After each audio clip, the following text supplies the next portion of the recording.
안녕하세요. 심리 문화를 창조하는 한국 가이던스입니다. 이번 시간에는 학생들이 지난번에 실시하였던 MCI 다면적 진로 탐색 검사에 대한 설명을 드리는 시간을 갖도록 하겠습니다. 검사를 실시하는 것도 중요하지만 검사에 대하여 잘 이해하고 활용하는 것이 더욱 중요하다고 할 수 있습니다. 여러분은 자신의 진로에 대해서 얼마나 생각하고 있나요? 우리나라에는 약 2만 가지의 직업이 있다고 하는데 여러분은 이러한 직업들에 대해서 얼마나 알고 있으신가요? 네, 저는 가정의학과 전문의로서 입원하지 않는 대부분의 환자들이 외래에서 여러 가지 어려움과 고통과 질병을 가지고 오시는 분들을 진료하고 치료해드리는 역할을 하고 있습니다. 저는 농구 선수로서 코리아 턴더에서 프로농구 선수로서 활약을 했습니다. 안녕하세요. 배우 류승룡입니다. 반갑습니다, 여러분. 만족하고 있고요. 감사하고 있고 힘든 부분은 있지만 보람이 많은 직업이라서 지금 아주 즐겁게 일하고 있습니다. 하루에 8시간 수업을 받고 그날 밤 10시에서 12시까지 의과대학 도서관에 남아서 공부했던 기억밖에 잘 안 나는 것 같습니다. 매체 나오기 전까지는 고정 수입이 없다는 것, 경제적으로 굉장히 힘들다는 것, 그리고 꾸준한 직업이 아니라 어떤 작품을 끝낼 때마다 실직이 된다는 것. 그래서 생각보다 정신적인 그런 스트레스나 어떤 공포들이 있고요. 그 단계를 지나면은 어느 정도 안정된 그리고 보람을 느끼면서 일을 할 수 있는 것 같습니다. 평균적으로 700만 원에서 800만 원 정도 합니다. 자기 노력 여하에 따라서 정말 상상할 수 없을 높은 금액도 받을 수 있지만 그렇지 않을 경우 실망할 수 있는 금액도 있습니다. 그래서 많은 사람이 그렇게 많은 금액을 맞지는 못한다 이렇게 말씀드리고 싶습니다. 마음을 열고 많이 관찰하고 역시 연기를 잘하려면 늘 선생님께서 하시는 말씀들이 있어요. 시간 약속을 잘 지키고 그리고 먼저 인간이 되라, 사람이 되라. 그래서 인문학적으로 책도 많이 읽고 여러 가지 여행이나 이런 것들을 통해서 간접 경험들을 많이 하는 것이 최선인 것 같습니다. 1차적으로 의과대학에 들어오셔야 되기 때문에 중고등학교 시절에 맡겨진 학과 공부를 묵묵하고 성실하게 많은 참을성을 가지고 꾸준히 공부하는 것이 가장 필요하다고 하겠습니다. 물론 어떤 것이든지 저절로 되는 건 없다고 봅니다. 그래서 각자의 맡은 일에 대해서 피나는 노력이 필요하고 또 어떤 일에든 그 일에 미쳐야 되지 않나 싶습니다. 침착하고 어떤 환자들에 대한 애정이 또 희생정신과 봉사정신이 필요한데 그런 것들을 갖추기 위해서 내 자신과의 싸움에서 묵묵하고 인내하면서 그런 참을성 있게 공부하는 과정이 꼭 필요하다고 하겠습니다. 저 같은 경우는 좋은 작품을 보면 잠을 못 잤어요. 끙끙 앓았어요. 그 연기를 하고 싶어서. 제 꿈을 이루기 위해서 하기 싫은 영어 단어나 이런 것들도 열심히 해야 된다는 점, 그것은 명심해 주셨으면 좋겠어요. 노력해서 이뤄낼 수 있는 것, 그것이 목적하고 현실하고 부합됐을 때 성취를 느낄 수 있고 보람을 느낄 수 있는, 시너지를 낼 수 있는 그런 것 같아요. 여러분 화이팅! 네, 이 직업을 가지고 있으신 분들에서 자신의 직업에 대한 생각을 들어보았는데요. 그러면 지금부터 MCI 다면적 진로 탐색 검사에 대한 내용을 더 자세히 알아보기 위해 검사를 개발하신 교수님에 대해서 말씀드리겠습니다.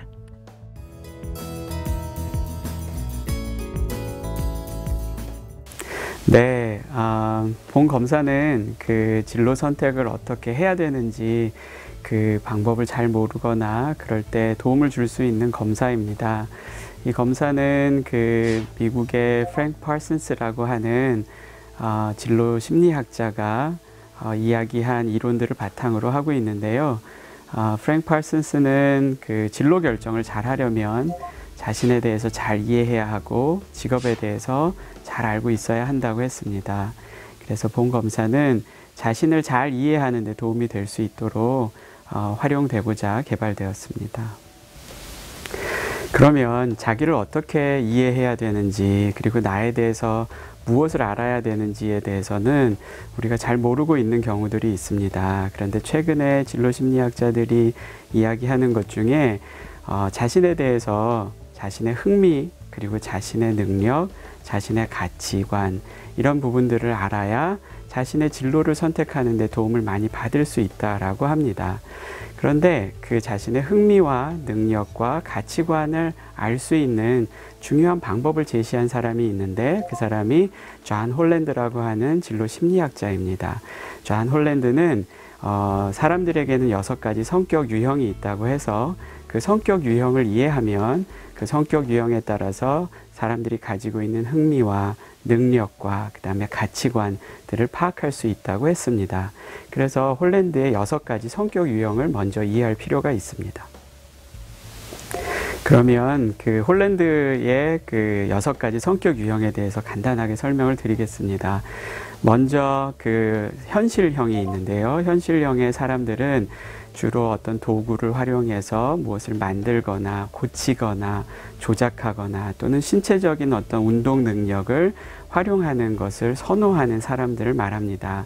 이런 사람들은 일반적으로 성격도 굉장히 그 활달하고 또 때로는 단순하기도 하고 그렇지만 그 외부에서 활동하는 것을 굉장히 선호하는 사람들이 현실형에 해당하는 사람들입니다.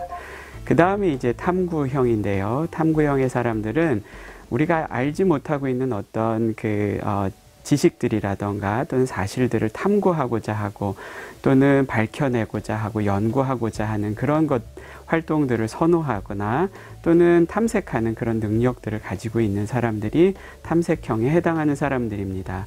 이런 사람들은 조금 내성적인 성격도 가지고 있을 뿐만 아니라 그리고 진지하고 그리고 새로운 것들을 알고자 하는 그런 탐구심이 강한 사람들입니다. 네, 다음은 예술형입니다. 예술형의 사람들은 굉장히 창의적이고 그리고 새로운 것들을 생각해내거나 만들어내는 것을 선호하는 사람들입니다. 그래서 예술적인 재능이라던가 글 쓰는 재능들 또는 음악적인 능력들 이런 능력들을 가지고 또 무언가를 이렇게 새롭게 만들어내는 그런 활동들을 선호하는 사람들입니다. 그래서 이에 해당하는 직업으로는 음악가라던가 작곡가 또는 작가 또는 미술을 하는 사람들 이런 사람들이 예술형에 해당이 됩니다. 그다음에 사회형에 해당하는 사람들은 사람들과의 관계를 굉장히 선호하고 그래서 그 사람들과의 관계 속에서 다른 사람들을 도와주고 또는 가르치고 또는 다른 사람에게 영향을 주고자 하는 그런 활동들을 선호하는 사람들입니다. 그래서 그에 해당하는 직업으로는 사회복지사라던가 상담가라던가 교사라던가 이런 직업들이 사회형에 속한 직업들입니다. 네, 진취형의 사람들은 사람들과의 관계를 통해서 또 사람들을 조직하고 그 사람들을 이끌어서 뭔가 목표를 달성하고 또는 이득을 내는 그런 활동들을 선호하는 사람들입니다. 그래서 리더십 능력도 있고 그 다음에 조직하는 능력도 있고 그래서 이에 해당하는 직업으로는 정치가라던가 사업가라던가 변호인이라던가 이런 사람들이 진취형에 해당하는 사람들입니다. 그 다음에 관습형의 사람들은 어떤 정보라던가 데이터와 같은 것들을 조직하는 능력이 있고 그다음에 처리하는 능력이 있고 그리고 행정적인 능력들이 있어서 다른 사람들을 행정적인 것으로 그 다음에 정보적인 것으로 돕는 그런 능력들을 가지고 있는 사람들입니다. 이에 해당하는 직업으로는 은행원이라던가 회계사라던가 또는 비서라던가 이런 사람들이 관습형에 해당하는 사람들입니다. 이러한 6가지 성격의 유형들은 그냥 6가지가 서로 다른 성격의 유형들이 아니라 홀랜드는 이 성격이 육각형 모형으로 이루어져 있다고 이야기하고 있습니다. 그래서 각각의 성격의 유형의 영어 첫 글자를 따서 RIASEC, 그래서 리아색 모델이라고 하는데요. 각각의 성격은 그 육각형 모양 내에서 서로 옆에 있는 것끼리는 서로 비슷한 성격임을 이야기하고 있고 정반대에 위치하고 있는 것은 성격이 많이 다른 것을 의미하고 있습니다. 그러면 본 검사가 가지고 있는 특징을 조금 말씀드리려고 합니다. 앞에서도 말씀드렸던 것처럼 본 검사에서는 자신을 이해할 수 있도록 진로 선택에 도움이 되는 자신의 어떤 특징들을 이해할 수 있도록 검사가 개발되었는데요. 특히나 흥미와 그다음에 자신의 능력과 그다음에 가치관을 탐색해 볼 수 있도록 본 검사가 개발이 되었습니다. 그런데 이 세 가지를 한꺼번에 측정을 하고 있는 이유는 사람마다 흥미와 능력과 가치관이 서로 다르게 나타나는 경우들이 있기 때문입니다. 예를 들면 어떤 사람은 A형, 즉 예술형에 흥미가 있는 학생들이 있을 수 있습니다. 그런데 예술형에서 흥미는 있지만 자신은 그 예술적인 흥미에 비해서는 능력이 부족하다라고 생각하는 경우도 있고, 나는 예술적인 능력은 있는데 예술형의 어떤 활동에 대해서는 별로 의미를 느끼지 못하는 경우도 있을 수 있습니다. 그렇기 때문에 이 흥미와 능력과 가치가 홀랜드의 6가지 성격 유형에서 어떻게 다르게 나타나고 있는지 그 차이를 탐색해 봄으로써 진로를 선택하는데 도움을 받을 수 있도록 검사가 개발이 된 것입니다. 그 다음에 또 이 검사에서는 홀랜드 성격 유형에 따라서 각 사람들이 가지고 있는 학습의 방식이라던가 또는 과제를 수행하는 방식, 그리고 여가를 활용하는 방식들을 찾을 수 있도록 도와줌으로써 진로 계획을 하고 또 진로를 선택해가는 과정 속에서 자신의 학습 방식을 어떻게 활용해야 하는지, 과제 수행 방식을 어떻게 활용해야 하는지, 그리고 자기의 여가 활용 방식들을 진로를 계획하는 데 있어서 어떻게 활용해야 되는지 그에 대한 정보를 제공하고 있습니다. 여러분, 지금까지 아주 중요한 이야기 잘 들으셨죠? 올바른 진로를 선택하기 위해서는 먼저 자신의 이해와 직업에 대한 자세한 이해가 이루어져야 하고, 이를 통해 자신의 특성에 맞은 직업을 선택해야 합니다. 하지만 여기서 멈추는 게 아니라 자신의 다양한 환경과 가치관에 맞은 진로를 실행하기 위해서는 자신이 얼마나 진로에 대한 준비가 되어 있는지 파악하는 것이 무엇보다도 중요합니다. 본 MCI 다면적 진로 탐색 검사를 통해 단지 직업에 대한 정보만 탐색하는 것이 아니라 자신의 진로 성숙도와 생활 양식에 대한 종합적인 자기 이해를 돕는 시간을 가지길 바랍니다. 그러면 검사 결과 표를 보면서 설명해 드리도록 하겠습니다. 진로 적응도. 진로 적응도는 현재 피검자가 자신의 진로와 미래에 대해서 얼마나 관심을 가지고 있으며 준비하고 있는지를 의미합니다. 초등학생은 진로를 결정해야 하는 시기라기보다는 미래에 대해서 관심을 가지고 자신의 미래를 탐색하고 준비해 가야 하는 시기입니다. 따라서 초등학생에 대해서는 진로에 대해 얼마나 구체적인 결정을 했는지 결정 수준을 알아보기보다는 미래에 대해서 얼마나 관심을 가지고 탐색하고 있으며 준비하고 있는지를 알아볼 필요가 있습니다. 이를 위해 본 검사에서는 미래지향성, 낙관성, 주도성, 호기심, 자신감 5가지 영역을 측정하고 있습니다. 첫째, 미래지향성은 피검자가 자신의 미래에 대해서 얼마나 관심을 가지고 있는지, 그리고 진로 목표를 성취하기 위해 무엇을 해야 하는지 얼마나 생각해보고 있는지를 보여줍니다. 둘째, 낙관성은 피검자가 자신의 미래를 얼마나 좋은 방향으로 평가하고 있는지, 그리고 자신의 가능성에 대해서 얼마나 긍정적으로 생각하고 있는지를 보여줍니다. 셋째, 주도성은 피검자가 자신의 미래를 얼마나 주도적으로 찾아갈 수 있는지, 그리고 자신의 진로를 찾아가는데 필요한 일들을 얼마나 책임감을 가지고 수행할 수 있는지를 보여줍니다. 넷째, 호기심은 피검자가 자신의 미래나 새로운 것에 대해서 얼마나 궁금해하면서 탐색하려는 태도를 가지고 있는지, 그리고 얼마나 적극적인 방법으로 그 답을 찾기 위해 노력하고 있는지를 보여줍니다. 다섯째, 자신감은 피검자가 자신의 미래를 개척해 나가는데 얼마나 자신감을 가지고 있는지, 그리고 자신의 진로를 개척해 나가는데 필요한 자원이 자신에게 있다고 얼마나 인식하고 있는지를 보여줍니다. 결과표 가운데 윗부분에 보시면 홀랜드 코드별로 여러분의 흥미, 능력, 가치에 대한 종합 프로파일이 표시되어 있습니다. 검사 결과 높은 수준의 진로 코드가 무엇인지, 그리고 흥미, 능력, 가치별로 얼마나 일치하는지 알아보기 위한 결과입니다. 흥미, 능력, 가치가 동시에 높게 나온 유형이 있다면 본인에게 가장 적합한 홀랜드 유형이라 보시면 됩니다. 코드별 특징. 코드별 특징은 피검자의 흥미, 능력 점수를 비교하여 진로 탐색을 할 때 어떠한 영역을 탐색해야 하는지 또는 개발해야 하는지 등에 대한 정보를 제공합니다. 이를 위해 각 홀랜드 진로 유형별로 흥미, 능력 점수가 계산이 되며 각 진로 유형별로 흥미, 능력 점수를 비교하여 결과에 따라 관심 영역, 미관심 영역, 탐색 영역, 개발 영역, 흥미 탐색 영역, 능력 개발 영역 등 총 6가지 종류의 제안을 하게 됩니다. 진로 경험 소견. 초등학생은 진로를 구체적으로 탐색하기보다는 다양한 경험을 해나가야 하는 단계입니다.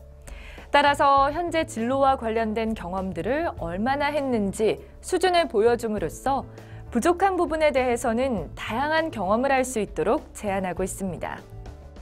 진로 코드 유형. 이 오른쪽에 보시면 진로 코드 유형에 대한 설명이 나와 있습니다. 검사 결과 제일 높게 나온 홀랜드 유형을 1차 코드, 그 다음으로 높게 나온 홀랜드 유형을 2차 코드로 표시합니다. 홀랜드 유형에 대한 설명은 앞서 해드렸듯이 인접한 유형끼리 높게 1차, 2차 코드로 나온 것이 바람직합니다. 이를 일관성이라는 척도라고 하는데 상, 중, 하 3개로 구분됩니다. 육각형 모형에서 가까운 유형끼리 1차, 2차 코드로 나온 경우를 일관성 상이라고 합니다. 하지만 결과에 따라 서로 반대 유형끼리 1차, 2차 코드로 나오는 경우가 있는데 이를 일관도라고 합니다. 서로 반대되는 유형보다는 인접한 유형으로 나오는 것이 진로 선택하기에 더 쉽겠죠. 생활 양식.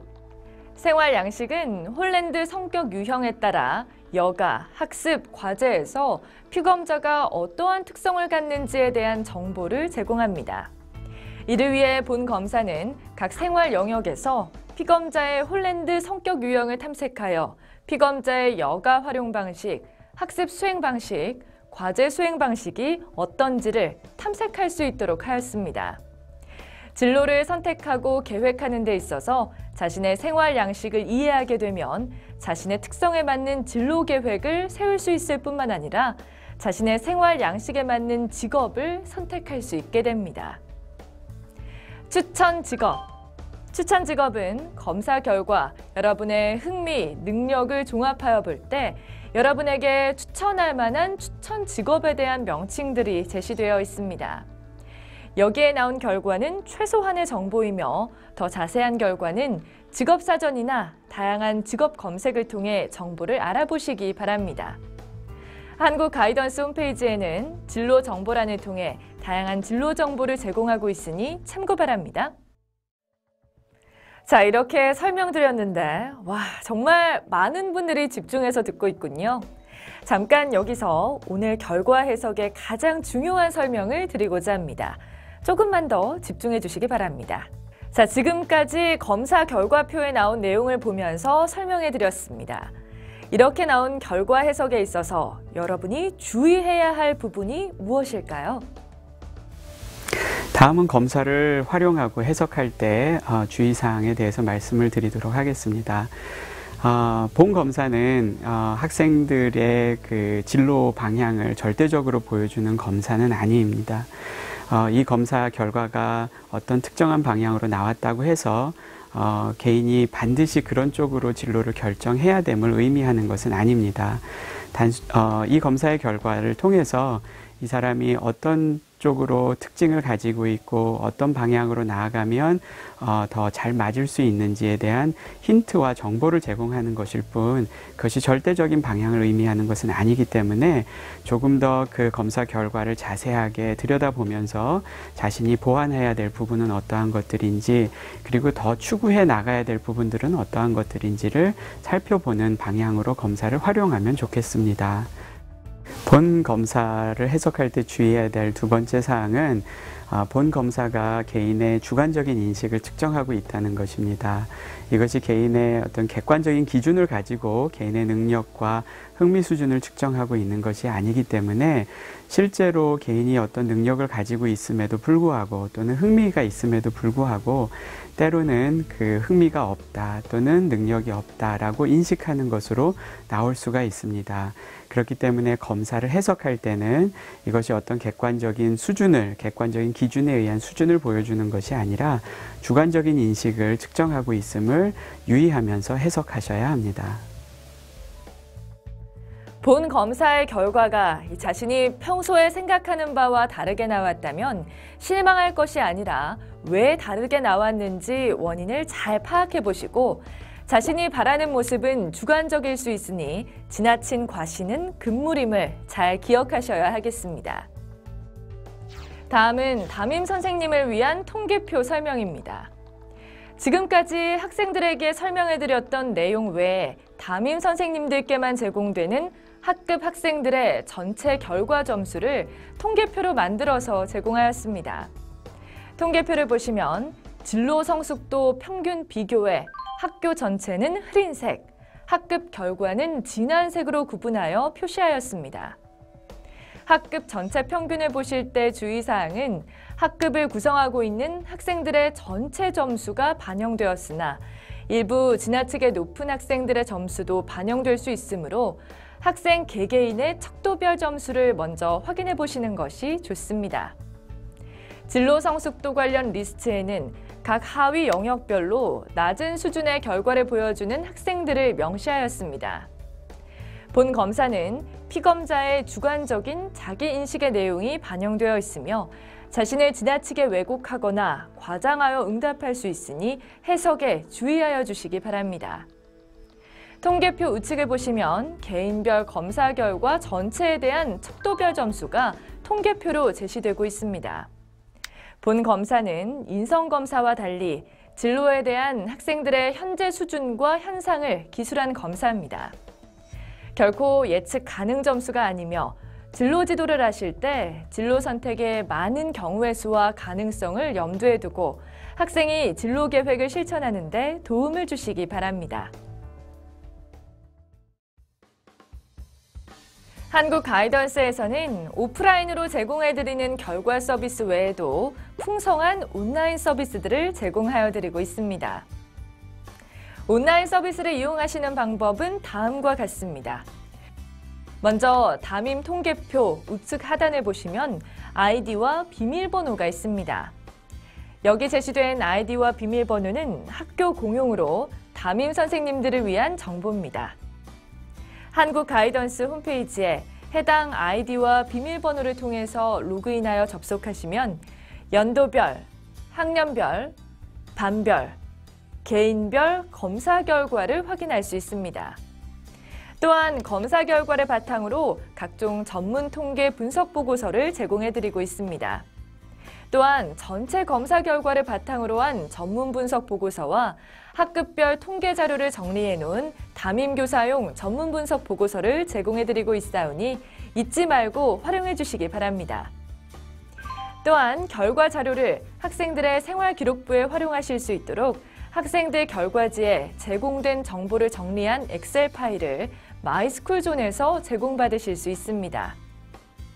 선생님을 제외한 다른 사람에게 아이디와 비밀번호가 노출되지 않도록 각별히 보안을 유지해 주시기 바랍니다. 지금까지 MCI 진로 탐색 검사에 대한 결과를 제대로 이해하는 시간을 가졌습니다. 학생들이 진로 선택하는 데 있어서 교사의 역할은 결과를 제시하는 것이 아니라 진로 선택을 하는 올바른 방법을 가르쳐주는 역할임을 명심하시기 바랍니다. 이상으로 MCI 진로 탐색 검사 해석을 마치도록 하겠습니다. 선생님, 수고하셨습니다.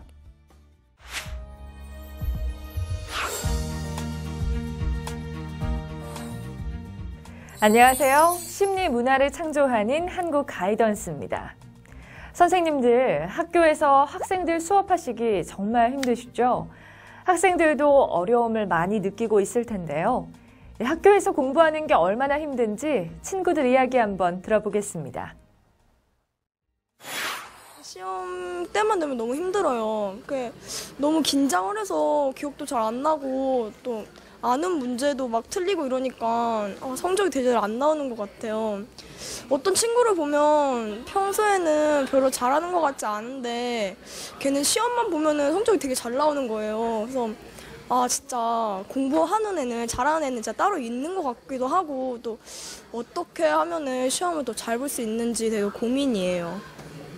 저는 공부할 때 집중을 잘 하지 못해요. 게임이나 TV 볼 때는 진짜 집중을 잘 하는데 공부할 때만 되면 여러 가지 생각이 자꾸 나가지고 집중을 못 하겠어요. 또 혼자 공부할 때 모르는 거 나오면 진짜 생각이 안 나고요. 놀고도 싶어져요. 한 번은 공부하다 머리 아파서 잠시 눈 좀 붙이자 하고 잠깐 잠들었는데 아침이 지워요. 공부할 거 다 못하고 잠든 적이 많아요. 정말 공부는 잘 하고 싶은데 방법은 잘 모르겠어요. 저는 반에서도 이제 성적이 높은 편이고 이제 상위권이긴 한데 저는 제 나름대로 공부를 잘한다고 생각하거든요.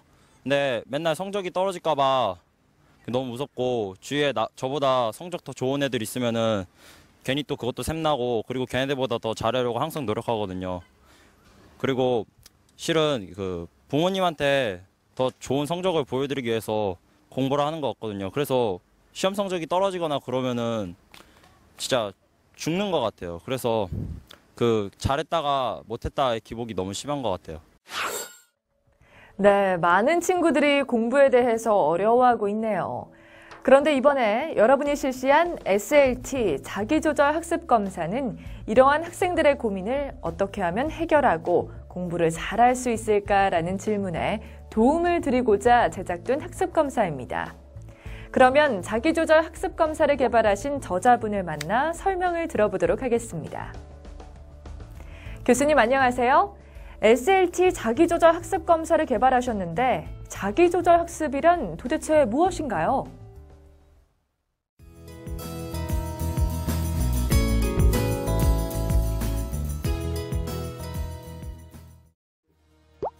네, 안녕하세요. 좋은 성적을 받고 싶은 것은 공부하는 학생이라면 누구나 원하는 것입니다. 열심히 하는데 성적이 오르지 않아서 고민을 하게 되고 공부가 잘 되지 않을 때도 있죠. 어떤 친구들은 놀면서 공부하는 것 같은데 시험만 봤다 하면 1, 2등을 다투는 친구가 있는가 하면 수업을 잘 듣고 나름대로 열심히 하는데도 시험 결과 때문에 우울해지는 친구가 있기도 합니다. 자, 그럼 어떤 학생들이 과연 공부를 잘 할까요? 흔히 지능지수가 높으면 공부를 잘 한다고 생각하는데 학력이 올라가면 올라갈수록 지능과는 거리가 멀어지게 됩니다. 공부에 여러 가지 영향을 주는 요소가 있지만 무엇보다도 중요한 것은 자신의 의지로 적극적으로 공부하는 힘이 있는 학생, 즉 자기조절 학습을 하는 학생이 공부를 잘 한다고 할 수 있습니다. 자기조절 학습을 위해서는 자신의 인지, 동기, 행동을 스스로 조절하려는 노력이 핵심이라고 할 수 있습니다. 자기조절적 노력은 학습자 스스로 자신의 학습 과정을 계획, 조절, 점검함으로써 가능합니다.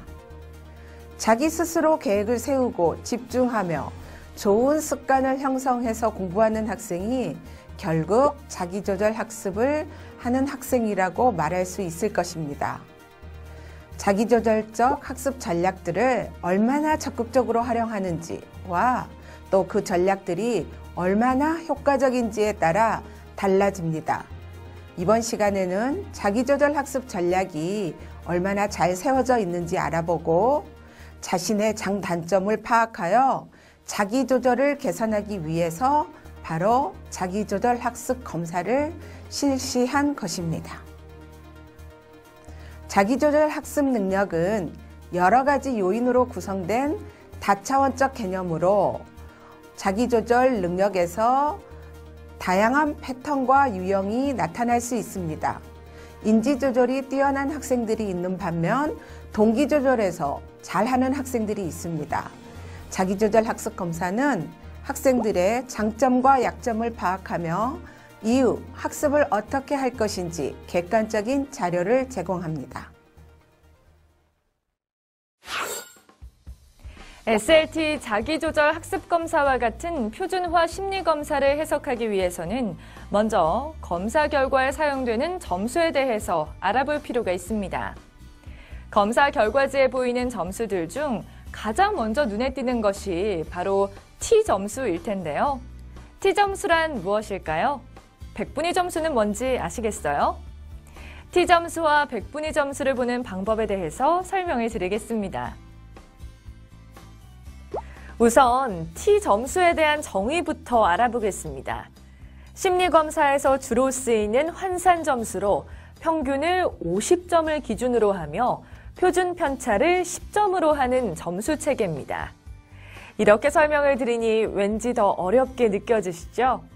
쉽게 설명드리면 T점수는 50점이 평균이고 40에서 60점 사이에 해당하는 점수가 보통 수준임을 의미하는 점수입니다. T점수가 높을수록 해당 특성들이 또래 학생들에 비해서 강하다는 것을 의미합니다. 즉, T점수가 70점이라면 또래 학생들에 비해서 상당히 높은 성향을 가지고 있다고 보면 됩니다. 백분위 점수는 전체를 100명으로 보고 100명을 일렬로 세워서 순번을 부여할 때 본인보다 뒤에 있는 학생의 숫자입니다. 즉, A 학생이 백분위 점수가 80이라면 A 학생보다 뒤에 있는 학생이 100명 중에 80명이라는 것입니다. 다시 말해서 A 학생보다 앞에 있는 학생은 100명 중에서 20명뿐이라는 것이 됩니다. 즉, 백분위 점수도 점수가 높을수록 그 영역에 해당하는 성향이 많다는 것을 의미합니다. 그런데 이 표준화된 심리검사에서 백분위 점수보다 T점수를 쓰는 이유는 백분위 점수는 극단으로 갈수록 점수의 폭이 급격히 커지기 때문입니다. 따라서 가능하다면 T점수로 검사 결과를 파악하시는 것이 좋습니다. 심리검사에서는 주로 T점수를 쓰지만 일반인들에게는 T점수보다 백분위 점수가 친근하게 느껴지기 때문에 T점수와 함께 백분위 점수를 제시하였습니다. 검사에 대한 설명에 앞서 담임 선생님을 위한 통계표 결과지 오른쪽 면을 보도록 하겠습니다. 결과 신뢰성 지표를 살펴보기에 앞서 이름 옆에 나와 있는 참고 지표를 먼저 살펴보도록 하겠습니다. 성적, 학습 시간, 희망 교육 수준 순서로 제시되고 있는 자료인데요. 세 가지 척도 모두 학생이 자기 기준에 따라 응답한 주관적인 내용으로 객관적인 수치가 아님을 참고하시기 바랍니다. 먼저 성적 항목에서는 학생이 자신이 생각하는 자신의 학업 성적 수준을 체크하고 있는 내용입니다. 학습 시간은 1번부터 7번까지 7개 급간으로 학생이 스스로 자습하는 시간의 양을 체크하고 있습니다. 희망 교육 수준은 1번부터 5번까지 5개 급간으로 정보를 제공해드리고 있습니다. 학생이 생각하고 있는 진학 목표를 예측해 볼 수 있는 자료로 의미가 있다고 할 수 있겠습니다. 결과 상단에 결과 신뢰성 지표에 대해서 알아보도록 하겠습니다. 요인에서 첫 번째, 반응의 일관성은 유사한 문항이나 관계성이 높은 문항에 대해 동일한 응답을 하고 있는지 알아보는 것으로서 예라고 긍정 응답이 표시되어야 합니다. 둘째로 연속 동일 반응은 연속되는 문항에 일렬로 체크하는 것으로 아니요라고 표시되어야 합니다. 사회적 바람직성은 타인에게 의도적으로 잘 보이려는 경향으로 별표가 찍힌 경우는 많은 과장이 있다는 것을 나타냅니다. 부주의성은 검사에 대해서 부주의한 응답으로 별표가 찍힌 경우 신뢰도가 낮음을 나타냅니다. 부주의성은 아니오라고 표시되어야 합니다. 무응답수는 체크하지 않은 문항수를 나타냅니다. 앞에서 설명한 반응의 일관성, 연속 동일 반응, 사회적 바람직성, 부주의성, 무응답수 모두가 신뢰롭지 않게 표시된 경우 여러분은 이 검사에 대한 여러분의 응답을 신뢰할 수 없음을 나타냅니다. 그 아래 심리적 불편감은 여러분의 무기력과 부정 정서에 대한 점수의 표시로 별표가 표시되었을 때는 여러분 스스로 도움을 요청하고 있다고 생각해도 됩니다. 주변의 도움을 얻어서 고민을 떨쳐버리시길 바랍니다. 그리고 통계표 왼쪽을 보시면 척도별 평균 비교 그래프를 통해서 우리 반 수준이 어느 정도인지 파악할 수 있습니다. 또한 그 아래 자기조절 학습 능력 향상을 위하여 상담 및 지도가 필요한 학생들과 학습 기술 프로그램이 필요한 대상별 분류 목록이 관심 요소별로 구분되어 있습니다. 여기에 기명된 학생들은 자기조절 학습을 위해서 우선적으로 개선이 필요한 영역을 나타냅니다. 적극적인 도움으로 학생들이 자기조절 학습을 잘할 수 있기를 기대합니다. 자, 그럼 지금부터 자기조절 학습 검사를 통해서 여러분 스스로의 자기조절 수준을 점검하고 학생 여러분의 학습 전략의 장단점을 파악해 볼까요? 자기조절 학습 검사는 크게 두 부분으로 이루어져 있습니다. 학생들의 자기조절 학습 전략과 학생들의 특성을 나타내는 학습자 상태 부분으로 이루어져 있습니다.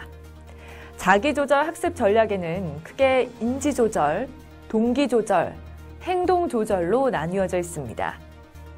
그럼 먼저 첫 번째, 인지조절에 대해서 알아보겠습니다. 인지조절이란 공부를 할 때 자료를 잘 기억하고 이해하는 데 사용되는 실제적인 학습 전략으로 정보를 배우고 나서 머릿속에 잘 그려내고 이를 저장하여 활용하는 능력을 인지 전략이라고 합니다. 인지 조절에는 크게 기억 전략, 이해 전략, 메타 인지 전략으로 나누어집니다. 기억 전략은 학습 내용들을 기억하고 유지하기 위해 구사하는 방법이나 전략을 측정했습니다.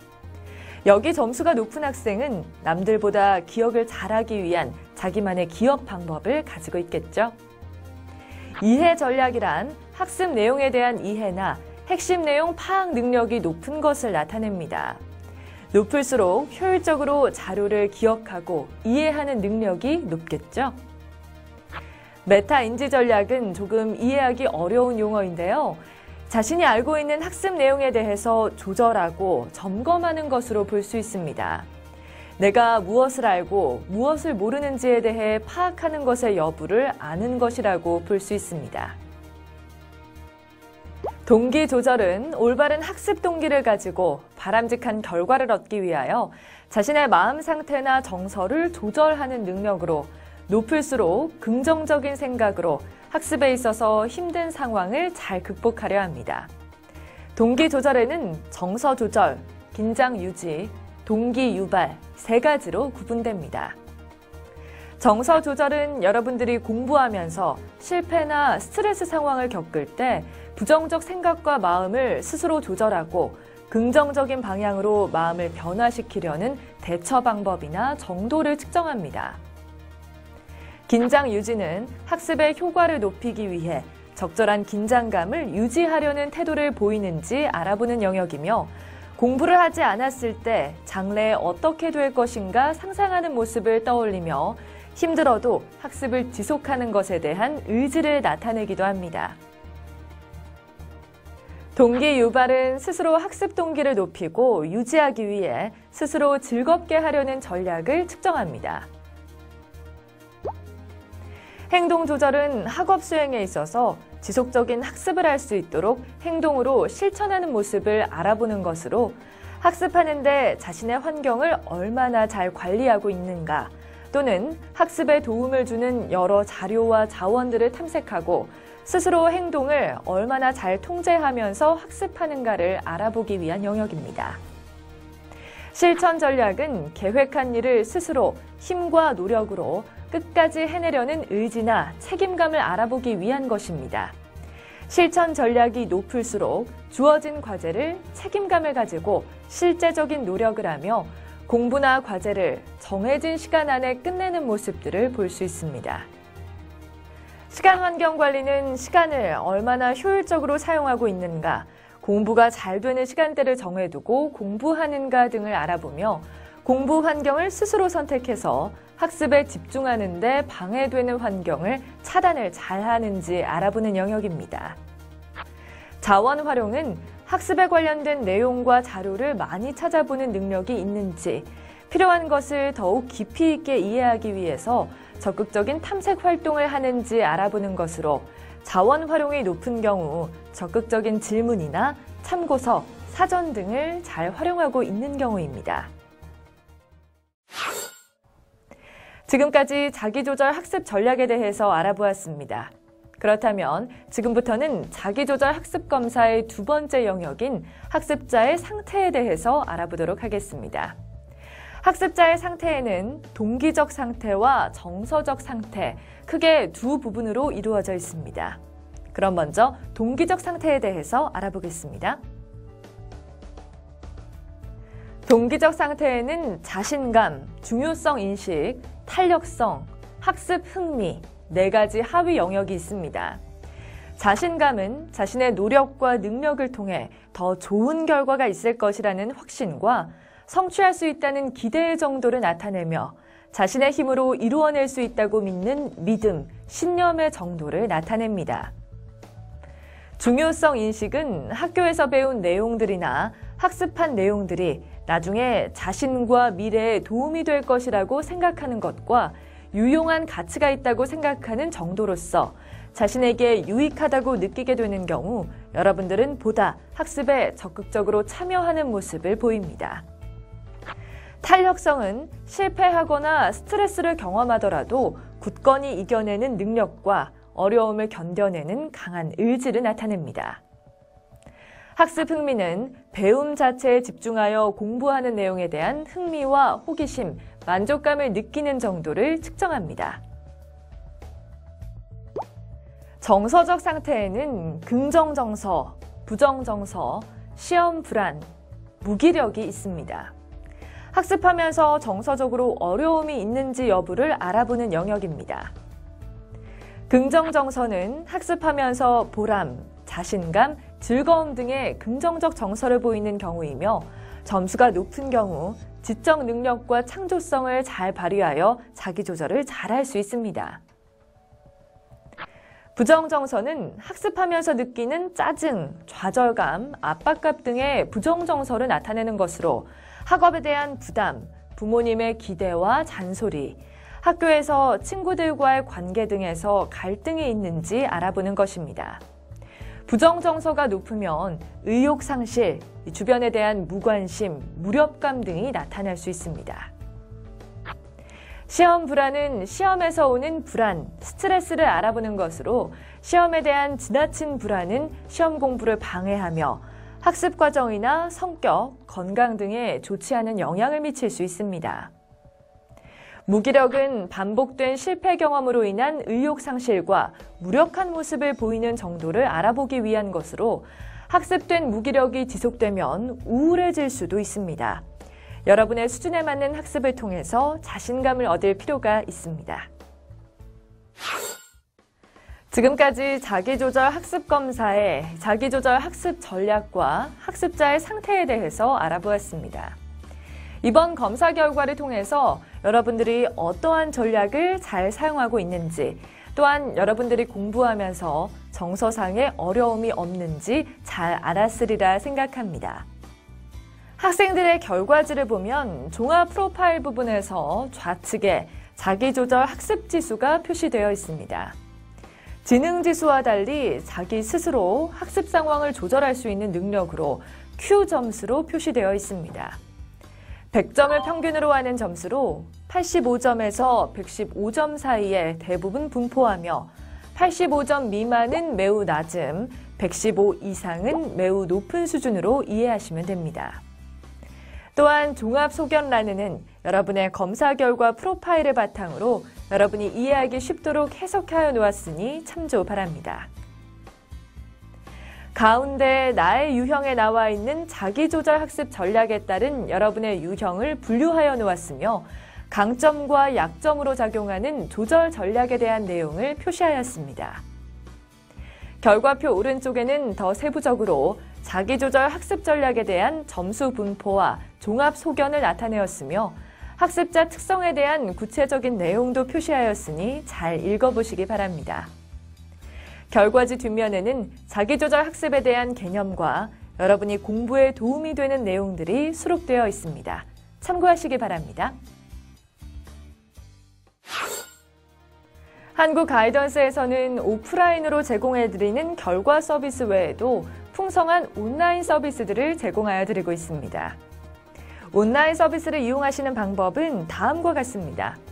먼저 담임 통계표 우측 하단을 보시면 아이디와 비밀번호가 있습니다. 여기에 제시된 아이디와 비밀번호는 학교 공용으로 담임 선생님들을 위한 정보입니다. 한국 가이던스 홈페이지에 해당 아이디와 비밀번호를 통해서 로그인하여 접속하시면 연도별, 학년별, 반별, 개인별 검사 결과를 확인할 수 있습니다. 또한 검사 결과를 바탕으로 각종 전문 통계 분석 보고서를 제공해드리고 있습니다. 또한 전체 검사 결과를 바탕으로 한 전문 분석 보고서와 학급별 통계 자료를 정리해놓은 담임교사용 전문 분석 보고서를 제공해드리고 있사오니 잊지 말고 활용해 주시기 바랍니다. 또한 결과 자료를 학생들의 생활 기록부에 활용하실 수 있도록 학생들 결과지에 제공된 정보를 정리한 엑셀 파일을 마이스쿨존에서 제공받으실 수 있습니다. 선생님을 제외한 다른 사람에게 아이디와 비밀번호가 노출되지 않도록 각별히 보안을 유지해 주시기 바랍니다. 지금까지 자기조절 학습검사에 대한 결과를 알아보았습니다. 학습전략 검사에서는 지능뿐 아니라 여러 가지가 학습에 영향을 주는 것은 사실이지만 지능은 학력 상승에 따라 상관관계가 멀어짐을 알 수 있습니다. 비록 학생들이 학업 성취도에 영향을 주는 부분이 모두 낮다고 해서 무능한 학생은 아니며 학생들이 자신감을 가지고 변화를 준다면 누구나 자기의 노력 여하에 따라서 100% 향상이 가능하다는 것을 확인해야 합니다. 학생들이 성적이 오르지 않는 이유는 반드시 있으며 학생들의 머리가 나빠서가 아님을 다시 한번 말씀드립니다. 학생들의 마음 가운데서 포기하지 말고 보다 긍정적이고 적극적인 마음 자세로 학습에 임할 수 있도록 지도해 주시기 바라면서 이상으로 마치겠습니다. 선생님 모두 수고하셨습니다.